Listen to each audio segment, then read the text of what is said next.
The one thing that I hold on to that was so clear to me sitting in that room at the end of the 2.5-hour ultrasound when the specialist turned on the lights and said, okay, let's talk, was she had frozen it on a picture of Emerson inside the womb. And I just remember as she was telling us what was happening and what wasn't happening, the words that entered my head was, that's my daughter.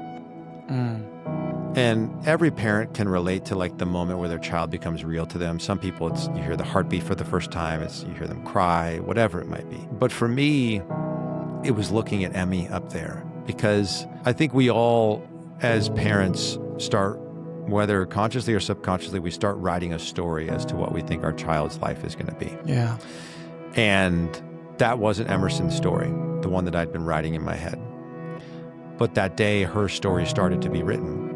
And she became so real to me, and then, the day comes and she's born. And, I remember there was like 12 people in the delivery room because they just didn't know. There was no way to know. And then you watch one by one as they all take off their gloves and masks and leave.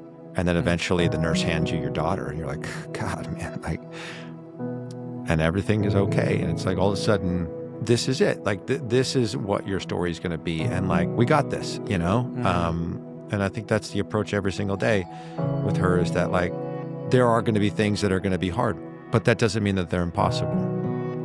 And I'm going to be here to support you and cheer for you and encourage you and listen to you as you figure out how you navigate this world. Yeah. I think that is a message that whether your child is living with a disability or not, that is the most beautiful gift you can give your child, is that they know no matter what happens to them when they leave your front door, that when they come home, it's a safe space.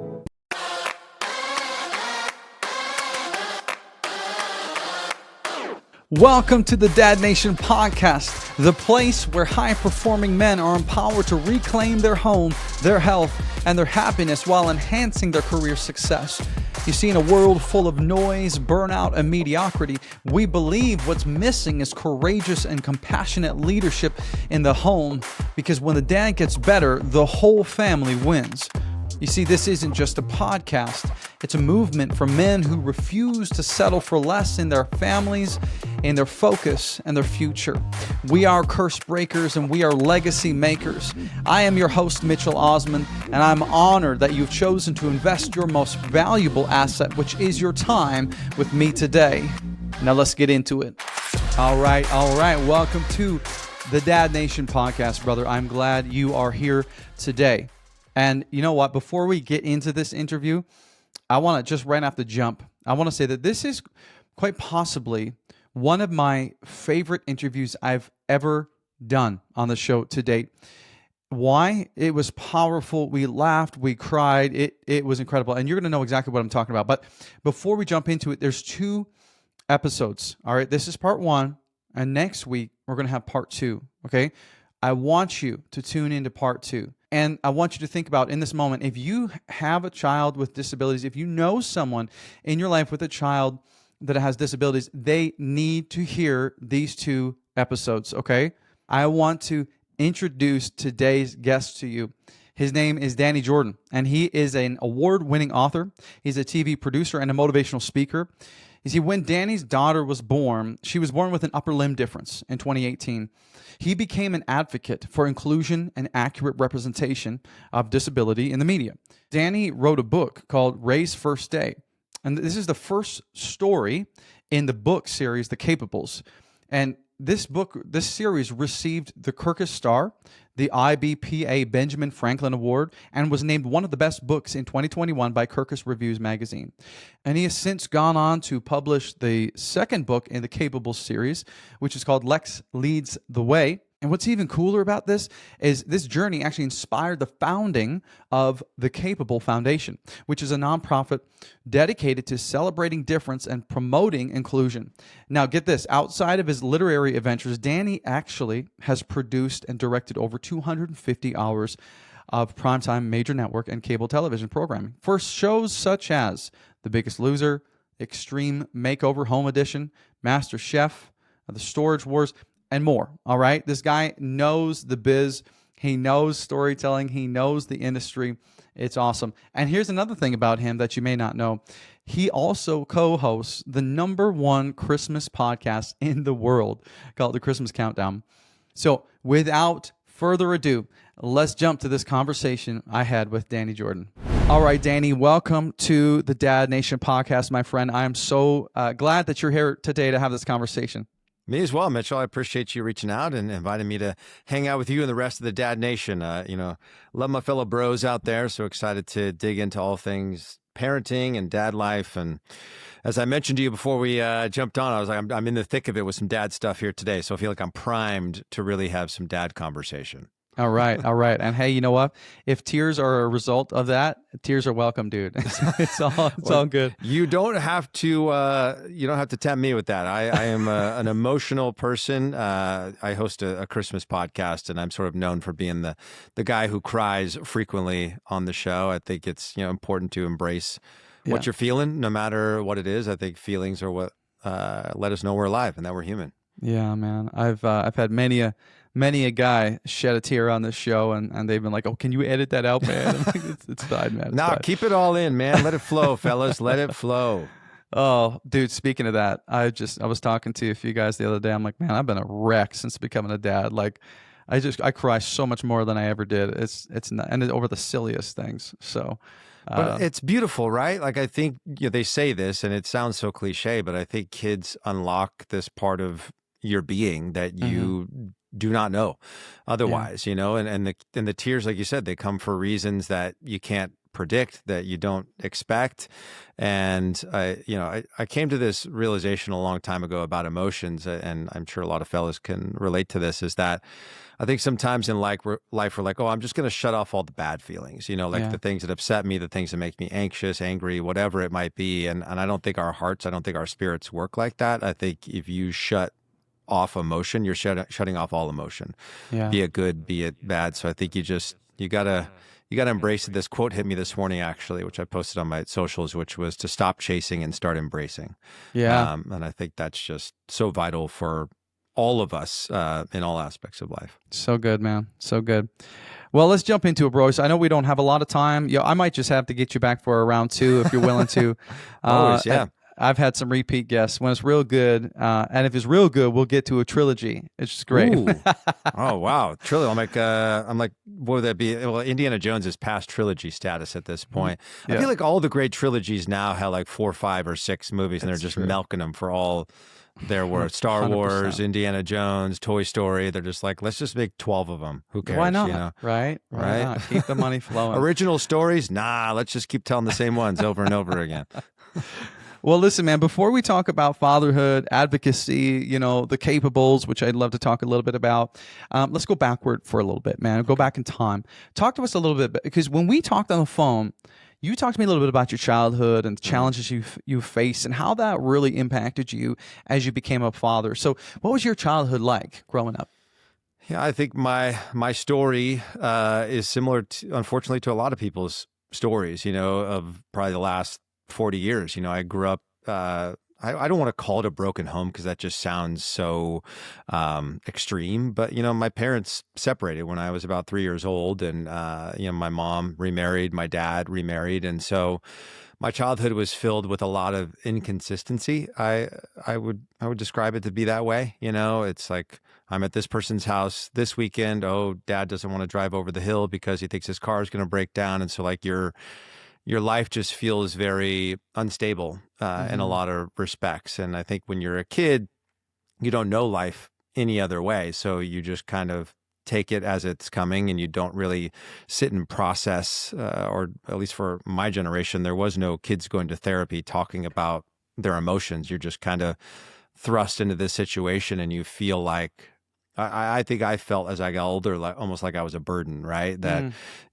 oh, it's Friday. Who's going to be making that drive, 45 minutes to go drop Danny off, at his dad's house, or bring him back home, or whatever it might be. And so that was hard, right? And I don't think as a kid, I fully processed it, but as I've gotten older and I look back on it, I see how, because I was the only child from my parents' marriage. And then, as I shared, they both remarried and they both each had a son and a daughter. So now I went from just me to like one of five.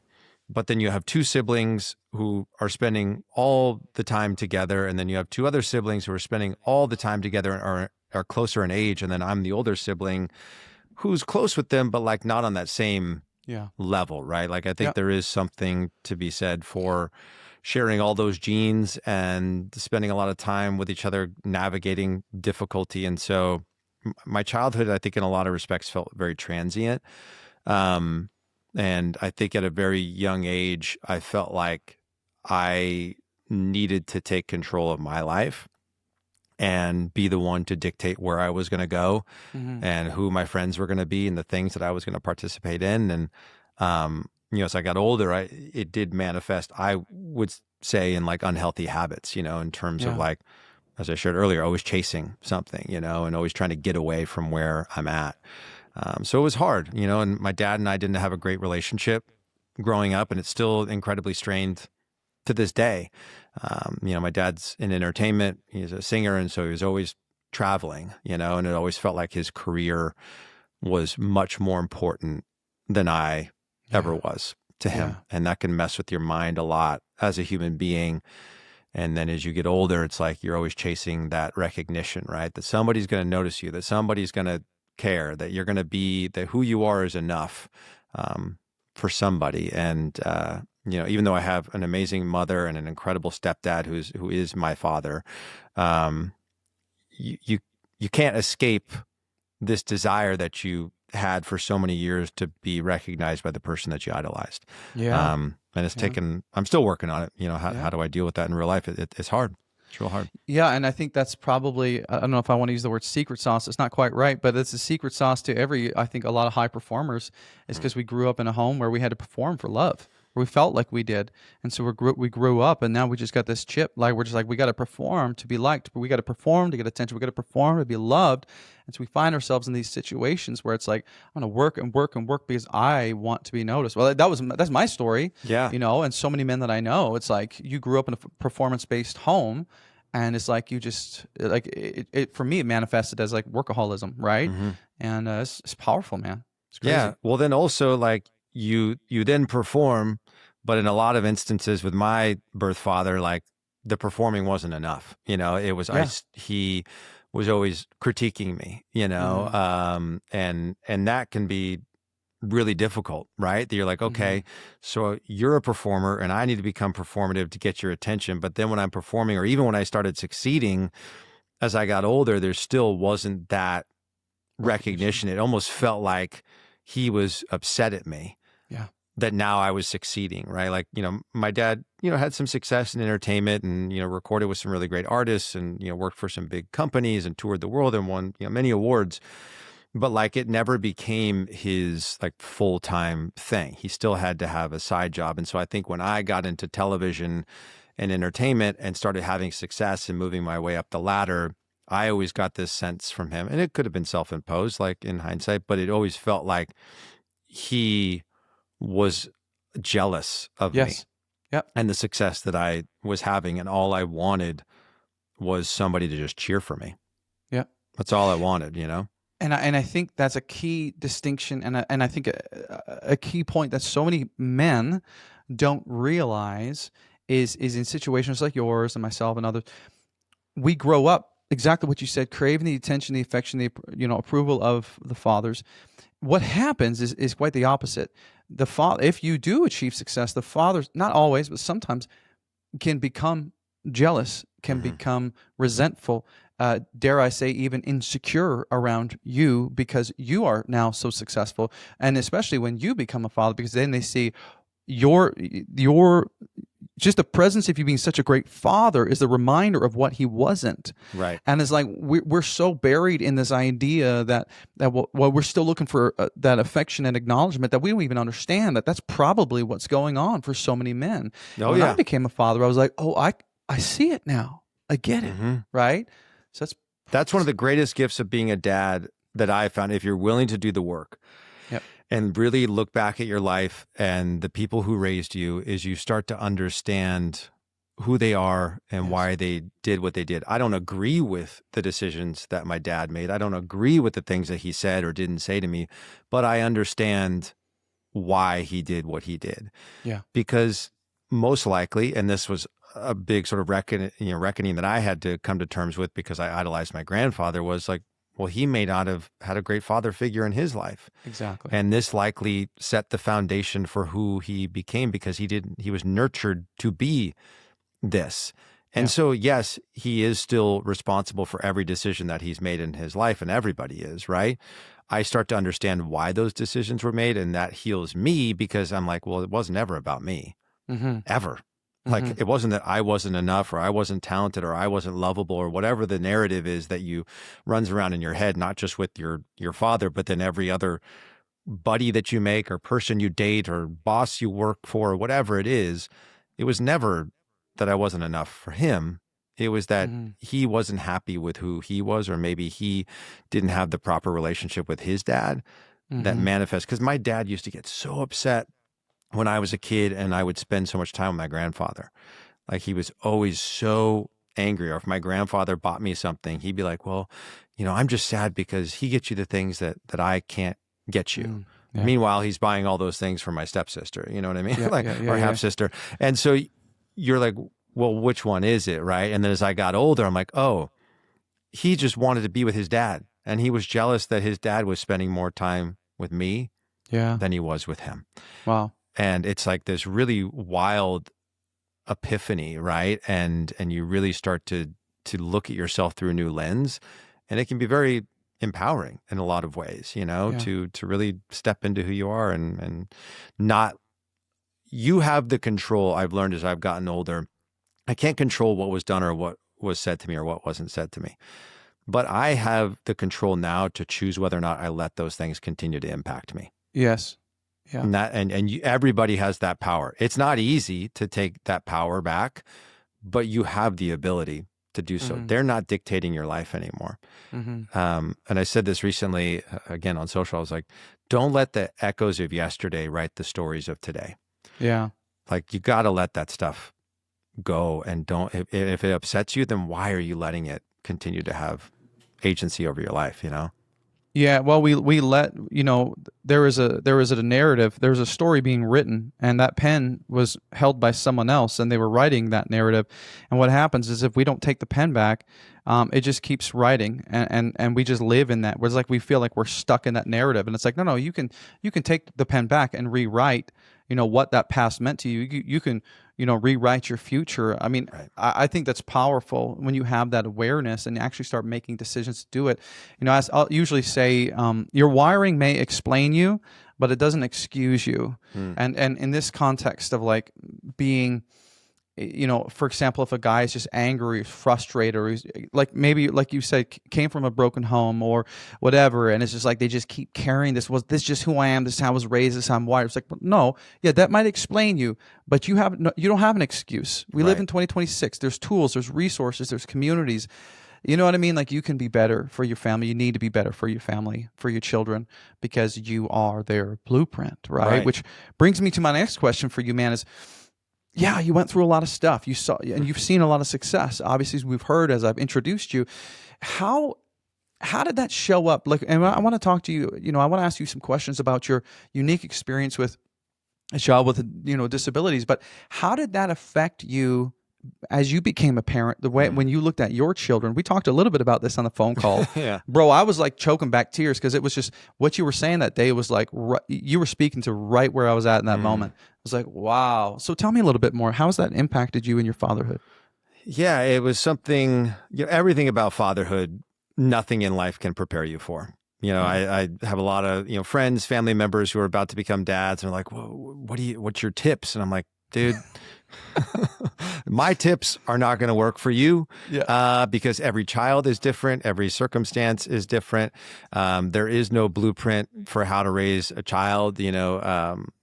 My wife and I had a lot of intense debates early on, when our first was born, where she's like, well, this book says this and this, influencer says this and this parenting expert says that. And I'm like, yeah, they're not raising our children. Yeah. There are some tools that I won't argue with that data has proven that these things are helpful. But also, they're not sitting in this moment with our child who is coded with our genes and our DNA. I was like, there's going to be moments where I just instinctually know what this child needs. And conversely, there are going to be moments where I have no idea, but my wife does, right? Yeah. And so I think being malleable is the biggest thing when becoming a parent, because it's not going to be anything that you ever expect it to be, because nobody knows, right? It's a crapshoot. But I would say on the emotional side of things, and this is what we were chatting about the other day, is that, you know, when you're navigating trauma and grief as a child, you're a child who doesn't have words to express or even capture what you're going through. And then you become a parent and you're an adult and you live some life and you've got some wisdom and you now feel this thing for this child or these children that you've never felt before in your life. And it's a love that is beyond words, right? Mm-hmm. And you look at this kid and then at some point, at least this happened for me, it's almost like you're looking at yourself. Yes. And you start thinking, wow, like on the happy side of it, you're like, wow, my parents saw me like this and they watched me grow and they felt all these deep emotions. But then this other voice comes into your head and goes, well, wait a second. What about that parent who wasn't there? Mm-hmm. What about that parent who you felt like abandoned you or never loved you or lied to you and deceived you and took from you and stole from you and all these things? Did they never feel this way about you? Because if they did, they would have never done any of those things to you. And that can really mess with your head, because now you're actually, for the first time in your life, at least for me, I felt like I was actually processing that trauma. Yeah. I was actually processing all that hurt, because as a kid, again, you have no words, you have no perspective for what this means. It's just life. It's just life. There's nothing else that you know. And then you have perspective, and it really hurt in a new way, in a deeper way than it ever did as a kid. And it's because I could define it, and I had perspective, and I could show the yin to the yang of what I experienced.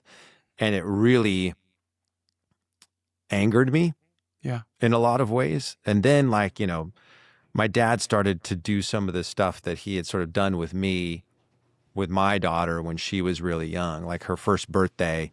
He was like, well, you know, I'm not going to be able to make it because I got this, like, you know, barbershop convention I got to go to, but let's schedule some time for me to have my time with Emerson. I was like, that's not how this works, man.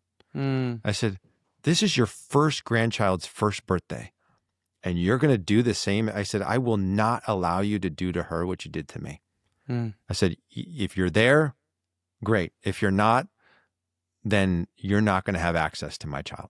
And it's just that simple, because I won't allow you to inflict the same emotional pain that you inflicted on me to her. I won't allow it. Yeah. And, you know, that was a big turning point, I think, for our relationship. It was also a big turning point for me, you know, as a human being, to stand up to this person that I was always afraid to say what I felt to, because every time I did, he would always turn it around and be like, well, imagine how this makes me feel. Yeah. And I'm like, bro, it's not about you. Like,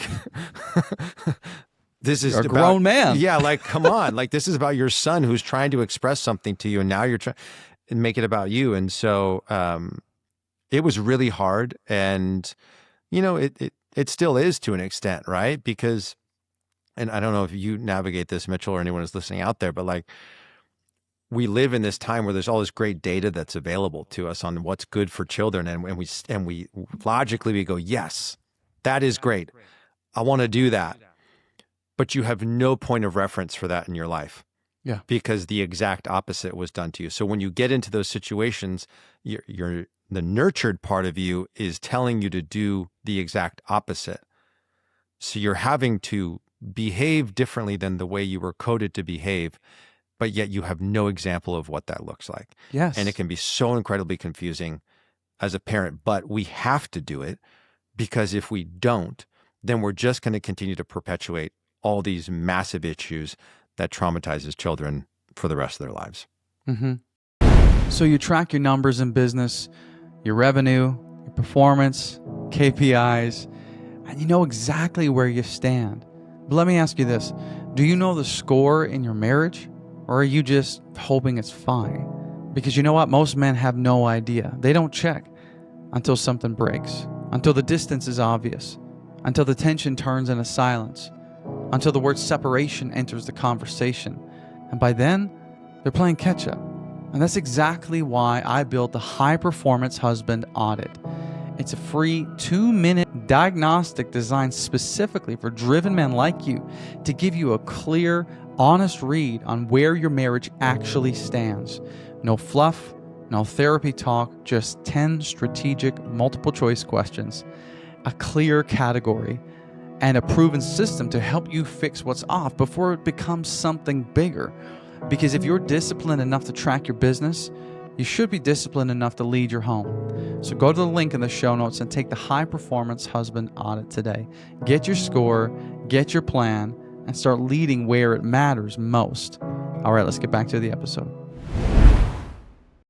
Yeah, and on the flip side, there are some things that like you didn't experience that you're excited about experiencing, or that maybe mean more to you because you didn't have them. So I think about a situation. I mean, it was Mother's Day just a little while ago. So, you know, we were cleaning up, and my in-laws were here, and you know, very healthy family, beautiful family, and I was actually doing the dishes, cleaning up, and my father-in-law, her dad, my wife's dad, took our dog for a quick walk. And so I overhear my wife saying, "Oh, we're talking to my son." She's like, "We're gonna give, you know, Popo, that's her name for grandma. She's Chinese. We're gonna give Popo her Mother's Day gift." And I'm thinking to myself, "What? you know, your father is gone walking. I'm still washing the dishes, and I'm just like, why are we missing this, right?" So I'm like yelling from the kitchen. I'm like, "Can you guys just wait? All right, I want to see this." Right. And so I go in and she's like, "Okay, sure. Like, yeah. But why was that so important?" Like, because we didn't do that. We didn't do Mother's Day as a family. We didn't do the flowers and the gifts and the cards. I want to experience that. I'm 39 years old. I want that. Yeah. And then so they open the card and I'm like, "Can I read it?"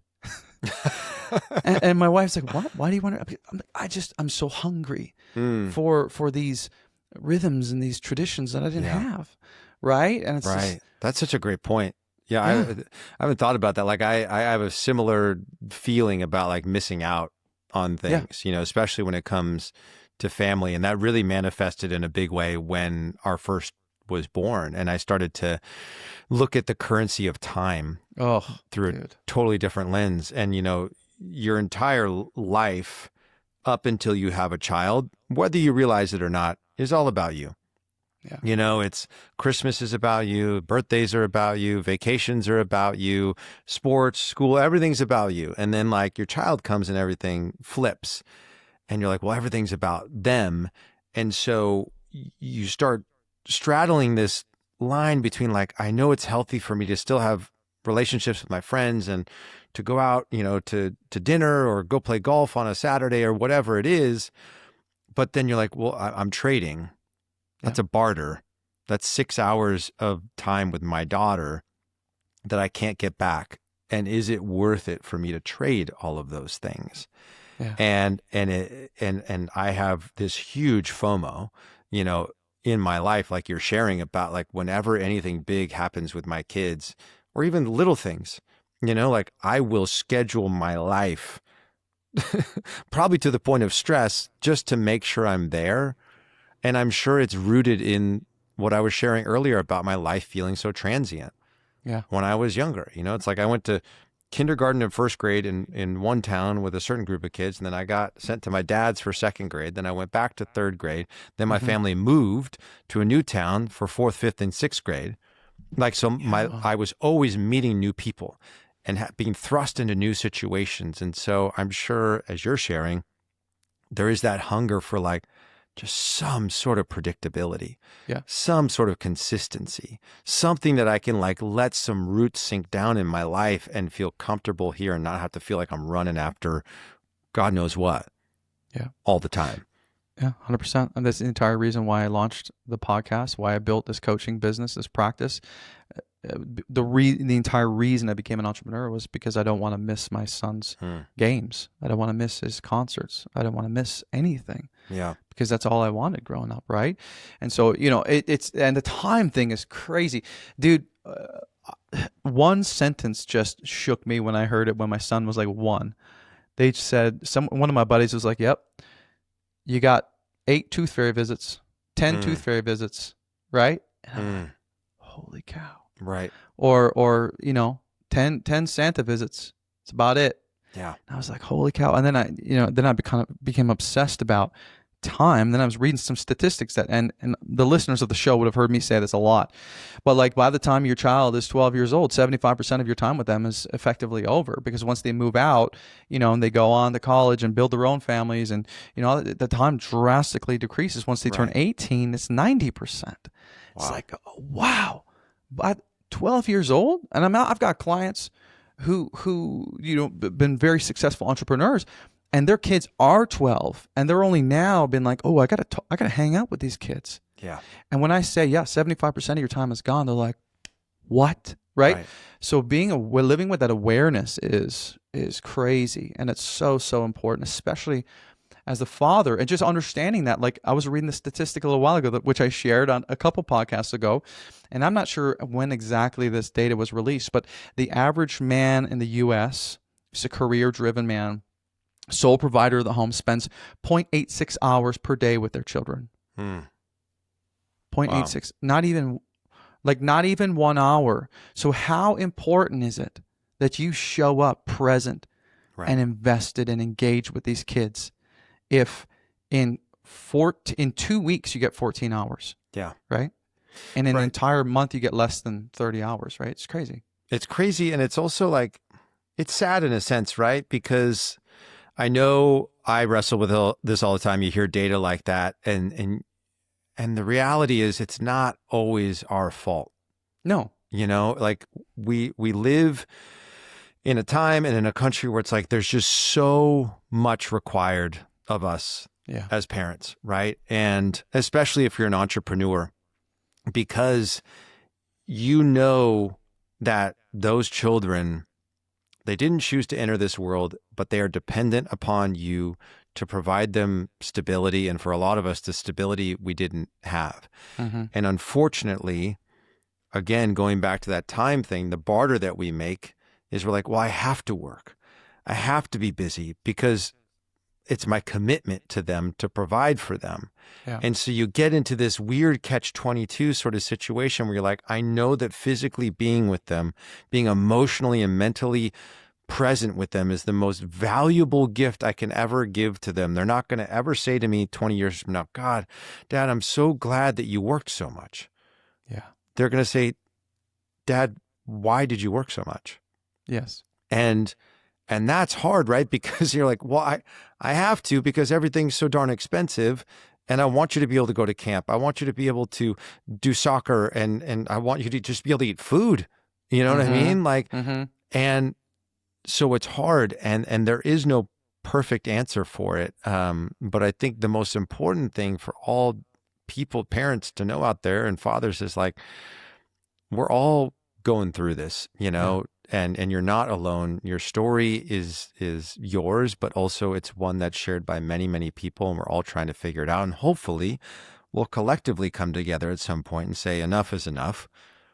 We need to structure our world in a way where parents can be more present with their children, and they don't need to feel like they're literally chasing their tails for 16 hours every single day, and then doing it again the next day at the expense of spending that quality time with their kids, Yeah. Yeah. And in saying that, I think it's important, like you said, it's a shared struggle I think so many of us face.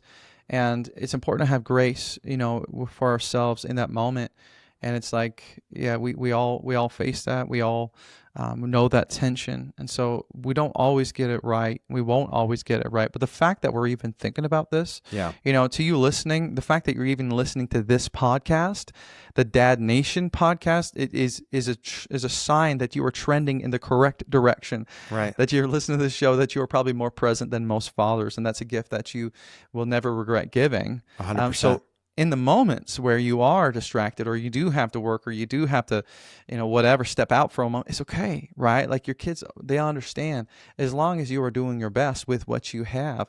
And the vast majority of that time that you do have with them, you are doing your best to be present and focused on them, right? Which I think, we all want, right? So we got to talk about something else, man. We got to get into the actual time. We haven't even gotten into the I conversation. think this is going to be a trilogy, Mitchell. 100%, because even what you were saying there, I was like, oh man, I have so many thoughts about that, like dad guilt. I don't know if that's something you've dealt with, where you feel like so guilty when you know you have to choose work over your children. Yes. And like, I work from home, right? So I mean, if you're watching this video, this episode, you can see I'm literally in my garage, which I call my garoffice. And like, I try to I have signs I hang on the door to try to let my kids know this is a boundary, but they're 7 and 4, man. It's just they know dad's out there, and they know dad likes to laugh and play with them. And so whenever I say no, now's work time, I feel so guilty, right? But I'm like, it's also 2:00 on a Tuesday, and it's not historically normal for a parent to be sitting working a full-time job in the garage. Do you know what I mean? That's not working on some woodwork or, blacksmith or whatever it might be. And so, man, that guilt that I navigate every time I have to say no to my kids is it's real. And I try to navigate it with grace. I'll always say, I love you so much, and I love that you want to spend time with me. I love spending time with you so much as well. But daddy's job is such that I work from home, and I know it's hard because I'm on the other side of this wall. But when I'm here, I just need you to respect my space. And I said, I don't come. This was a real breakthrough for my kids. I said, do I sit next to you at your desk while you're working at school? And they go, no. And I said, well, what would that be like if I was there? They're like, that'd be weird. And I go, yeah, because you're focused on work and your school when you're at school. And if dad was there sitting next to you, it might be kind of hard for you to focus because you'd want to play with me. And I said, and that's just kind of the way the world works, is there are chunks of our day where there are tasks that we have to do, and we need to be in a headspace and a physical space to focus on those things. So anyway, not to derail where we were going next, but you said something, I was like, there's got to be a lot of working from home dads out there who probably feel the same thing, and just know that I feel you, I'm with you. Yeah, a lot of the listeners are entrepreneurs, right? Or career-driven men who log a lot of hours, and so it can definitely resonate with that. It's so funny. Just a couple nights ago, I was on a call, one of my group coaching call, and then I got out of the call and I went upstairs and just laid down with my wife, and so my son's name is Jet. She's like, yeah, Jet. I was putting him down, and he was just saying, Daddy hug, and he's only 2.5. And he just wanted to hug me, right? And she was like, but Daddy's on a call. And I was like, don't tell me that. That's the worst, right? And I just wanted to go in and pick him up. And it's like that scene. Do you remember the movie Big Daddy?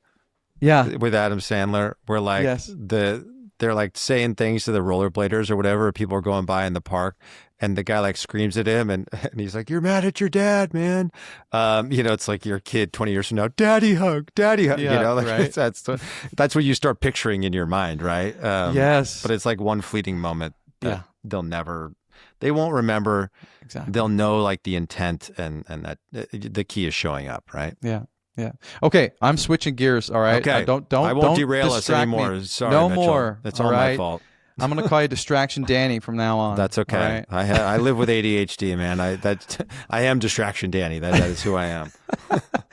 Well, this is the problem when you get two podcasters on one podcast. It's just you just go off, right? We're like spin tops, man. So it's what it is. Hey, brother, let me ask you something, and I want you to really think about this. Are you winning at work, but quietly kind of losing ground at home? Maybe you're the guy people rely on. You stay calm in meetings. You carry that pressure all day. And you kind of wear that like a badge of honor. But maybe when you walk through the front door at home, your wife feels distant.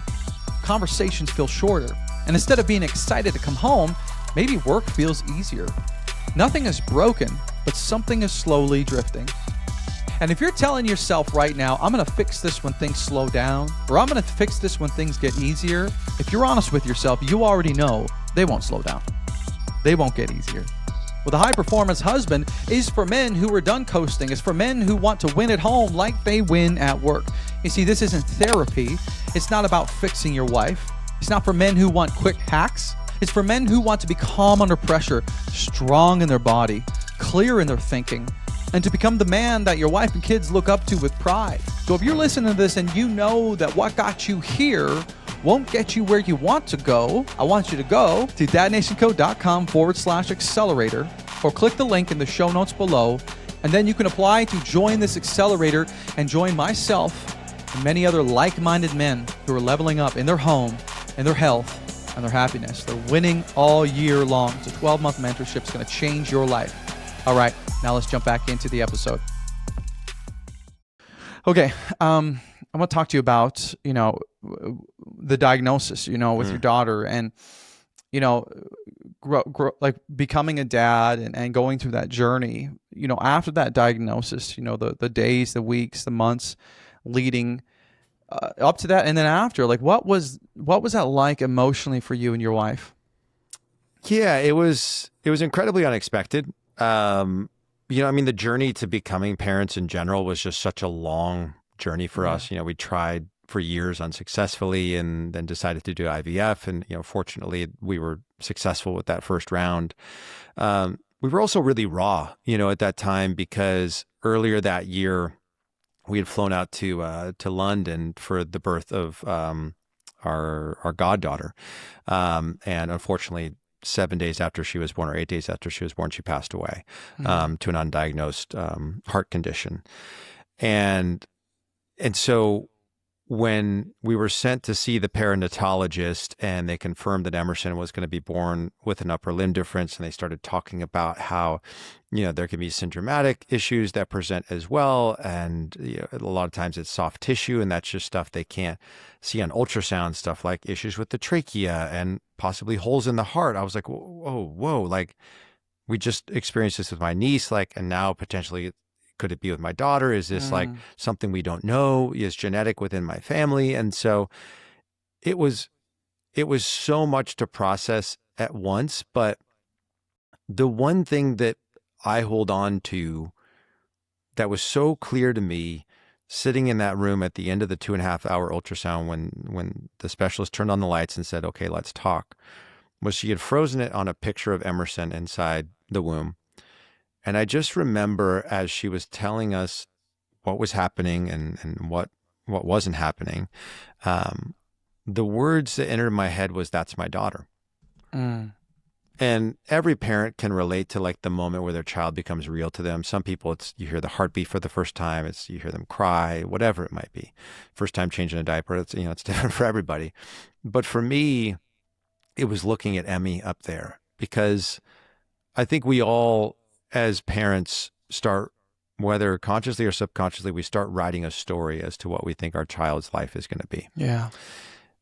And that wasn't Emerson's story, the one that I'd been writing in my head. But that day, her story started to be written, and she became so real to me. And I just remember feeling this huge pull on my heart. It was like my whole world shifted in that moment. And I said, I want to make this world more kind. I want to make this world more educated and empowering when it comes to disabilities and differences. And so the very next day, I was getting ready for work, and literally the title of our book series, The Capables, like popped into my head out of nowhere. And I was like, what is that?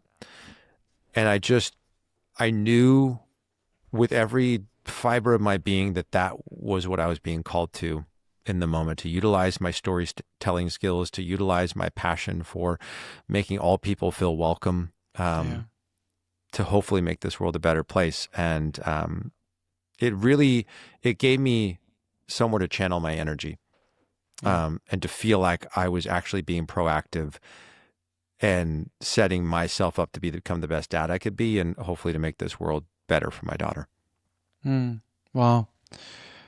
What a beautiful way to see it, and what a beautiful, I think, perspective to have. And dude, I love that you've taken that story and used it to be so impactful for so many families, through your books and just your work. I mean, it's incredible. So kudos to you for turning something that could be very difficult for, couples or whatever, and making something absolutely beautiful that empowers so many other people, right? Yeah. It's good. Thank you. And it was hard. Like, it wasn't as, sometimes when I share our story, I go, gosh, this kind of sounds like we found this really difficult news out, and then I wrote a book series and everything was fine. Yeah. Like, it was hard. Like that 4.5 months after they confirmed that Emmy was going to be born with a limb difference was hard. We saw so many specialists and drove, 3 hours here, 2 hours there to meet with various people, all of which were telling us different things. Yeah. We had this sort of like doomsday specialist we met with who was like, you better be prepared.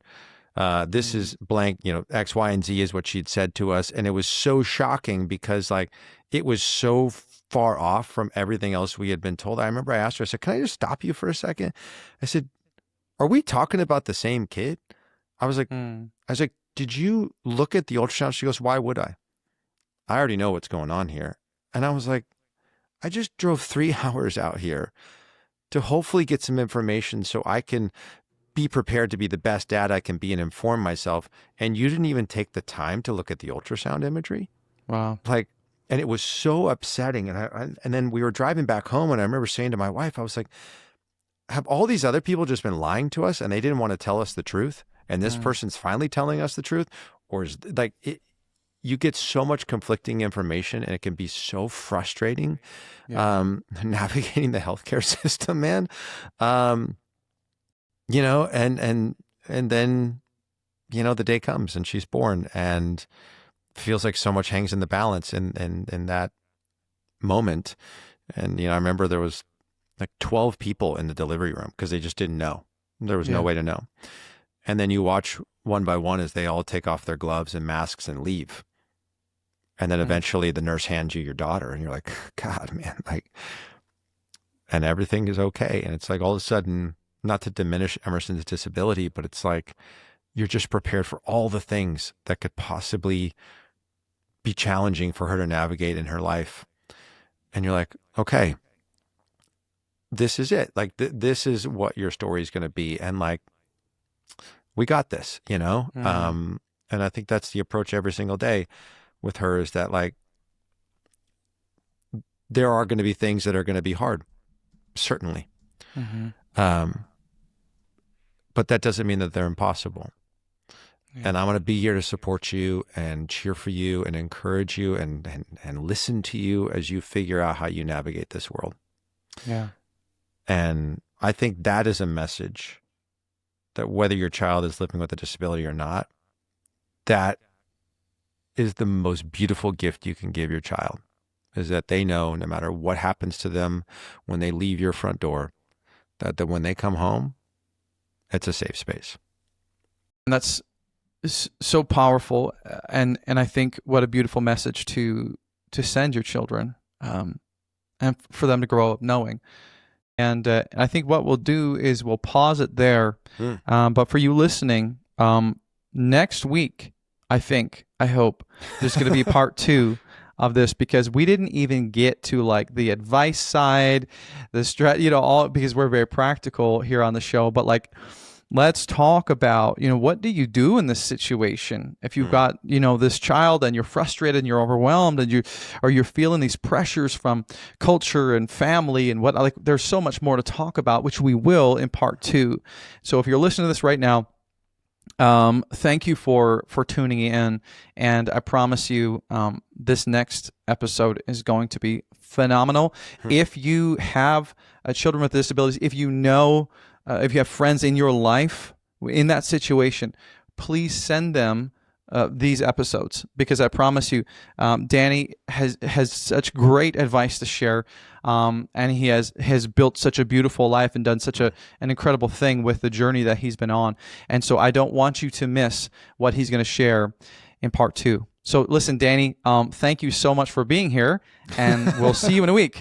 I can't wait. I'll be back. And if people want to, in the meantime, they can pick up our books and be prepared, for I'm sure what we'll chat about next week. Yes. So that, if they just search The Capables, on online or social media, you can find us, and you can learn more about, because I'm sure we'll chat in the next episode about how I write the books and the people that we work with and all that sort of stuff. So, pick up the books, and it'll be like a little book club. It'll be super fun.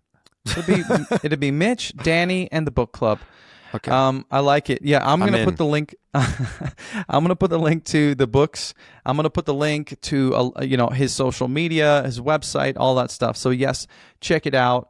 Read up and come prepared for episode 2. There will be a pop quiz, just so you are aware. On page 37. Just kidding. Okay, guys, we'll see you next week. Thank you for tuning into the Dad Nation podcast today. Listen, if today's conversation challenged you, if it encouraged you or helped you level up in any area of your life, would you do me a favor? Take 60 seconds to rate and review the show on whatever platform you're listening on. This helps us reach more men who need to hear this message. And if you haven't already done so, subscribe to the Dad Nation YouTube channel, where you're going to find full episodes, clips, and exclusive content designed to help you win at home just like you do at work. All right, remember, your family does not need perfection. They need your presence. Your leadership matters. So keep showing up, keep leveling up, and never forget, when the dad gets better, the whole family wins. We'll see you next time.